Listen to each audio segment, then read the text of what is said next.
Hoy en directo vamos a España para conectar con Marina Colorado. Vamos a hablar del informe presentado por el gobierno español sobre el apagón del pasado 28 de abril que afectó también a Portugal. Marina, buenas tardes. Hablemos en principio de cuáles, según el gobierno, son las causas de este apagón, según el informe que presenta el Ejecutivo.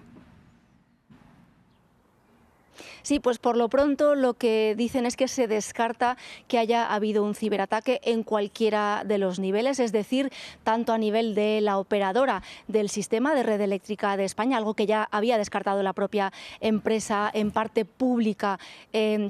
hace varias semanas, tanto a ese nivel como también a nivel de las empresas generadoras de energía, así como de los centros de operación. Pero sí se descubrieron vulnerabilidades que podrían hacer que el sistema sí se vea débil ante un futuro escenario como un ciberataque. Ha dicho la ministra Sara Agesen que las causas han sido varias y que el cero energético se debió, y esto ya lo sabíamos, a un exceso de tensión, pero que ese exceso de tensión normalmente es controlado por algunas de las centrales térmicas, es decir, por ejemplo,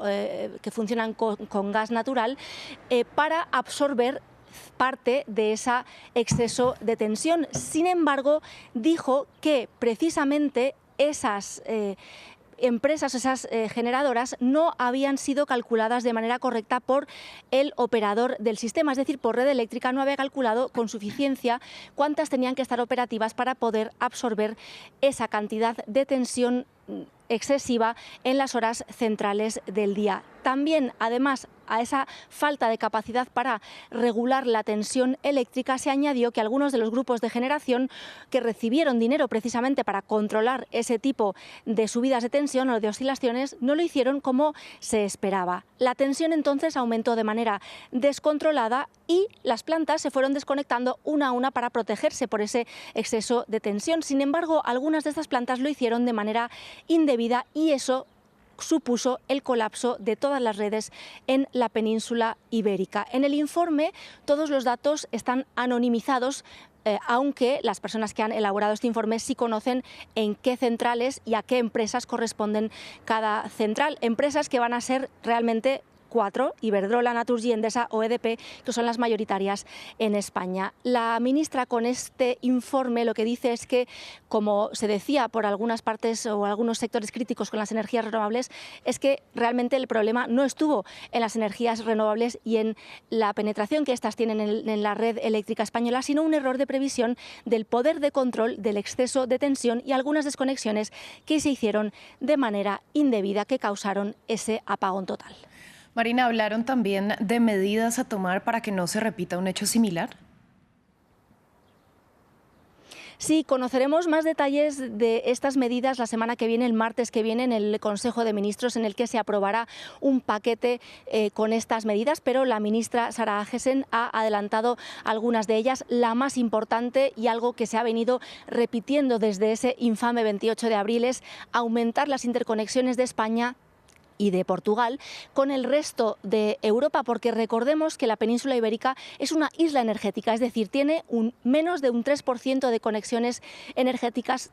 con el resto del continente, lo que la hace muy vulnerable a este tipo de pérdidas en caso de que haya excesos de tensión como los que se vivieron el 28 de abril. Si el objetivo a 2020 era que esas conexiones fueran del 10%, la península ibérica ahora mismo está por menos del 3%, como digo, y el objetivo a 2030 es que se llegue a un 15%. Entonces lo que quieren es acelerar esas interconexiones. También apostar por el almacenamiento de las energías renovables y también, en cuanto a ciberseguridad, desarrollar un sistema de detección y de control de incidencias. Preguntada acerca de las responsabilidades que van a recaer acerca de estos fallos que ella mencionó como las causas de este cero energético, ella dice que este es un informe técnico y que las responsabilidades penales o jurídicas serán responsabilidad, si valga la redundancia, de la causa abierta en los tribunales en España. El informe era una exigencia de la Comisión Europea que le pidió a España y a Portugal que tuviera listo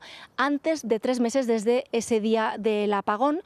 Un plazo que ha sido entregado en menos de la mitad, en 49 días. Un pequeño éxito para el Gobierno en momentos bastante difíciles ahora mismo para el Ejecutivo. Bueno, justamente es lo que usted está diciendo y es que no es este solo el foco de tensión que está enfrentando el gobierno español, porque Pedro Sánchez sigue moviendo fichas por el escándalo de presunta corrupción que implica a miembros del PSOE. ¿Qué novedades hay con este caso? Sí, Pedro Sánchez anoche en una comparecencia después de una larga reunión en la sede del Partido Socialista aseguró, que la legislatura va a continuar hasta el 2027 y se mostró dispuesto a atender todas las medidas y, cito textualmente, proporcionales y útiles que le planteen sus socios de investidura. Ayer fue el turno de su socia de coalición, de Yolanda Díaz, de la agrupación Sumar, que dijo que las explicaciones de Pedro Sánchez son insuficientes y que no basta con advertir de la llegada de la derecha, sino que hay que hacer que el gobierno progresista merezca la pena. ¿Y cómo hacer que merezca la pena? Pues mejorando las condiciones de vida de la población. Hoy fue el turno de Junts per Catalunya, recordemos ese grupo independentista catalán de derechas cuyos 7 votos fueron indispensables para que Pedro Sánchez fuera investido como presidente en 2023. Los independentistas aseguran que su confianza con el Partido Socialista está al límite y que están esperando saber quién será su interlocutor, puesto que recordemos que Santos Cerdán, este ex secretario de organización del PSOE implicado en este caso de corrupción, supuesto caso de corrupción, era el interlocutor con las reuniones con Carles Puigdemont en Bruselas o en Waterloo, y también siempre y cuando se garanticen o se cumplan esos acuerdos de investidura que se pactaron en noviembre de 2023, algo con lo que realmente Junts ha estado amenazando meses. Otras novedades es que hoy también Pedro Sánchez publicó o envió una carta a la militancia del Partido Socialista, que publicó también en sus redes sociales, en la que anima a no perder la perspectiva pese al dolor de estos casos por presunta corrupción. Dice: ningún partido está a salvo de esta corrupción, pero que lo que diferencia a unos y otros, refiriéndose al Partido Popular, el mayor partido de la oposición en España, es lo que hace el partido, en este caso, echar del partido a la persona sospechosa de corrupción, y que no es que el sistema esté podrido, sino que hay que defender la democracia a través de la justicia y de la ley, y finaliza afirmando que el PSOE se enfrenta a una operación de demolición moral. También hoy se anunció que el presidente del Gobierno, Pedro Sánchez, comparecerá para dar todas las explicaciones relevantes a este caso de corrupción en el Congreso de los Diputados el próximo 9 de julio, además de mañana miércoles en una sesión regular de control al Gobierno. Y esto ha suscitado muchas críticas por parte de todo el espectro político, tanto de la oposición como de sus socios de investidura, porque ellos querían que Pedro Sánchez no esperara casi 3 semanas para comparecer y explicar todo lo que está haciendo al respecto, sino que lo hiciera ya mismo. Desde el Gobierno y desde la Moncloa dicen que es que el presidente del Gobierno de España tiene una agenda internacional que le impide hacer esta comparecencia antes, puesto que recordemos que hay una asamblea de la ONU en cuanto a ayuda al desarrollo en Sevilla, sí, a finales de junio, también una cumbre de la OTAN en La Haya y un Consejo Europeo, además del Comité Federal del Partido Socialista, en el que se supone que van a hacer grandes cambios en este partido, en esta organización, que se celebrará el 5 de julio en Madrid. Así que la agenda está bastante completa y por eso han tenido que dejarlo para el miércoles 9 de julio.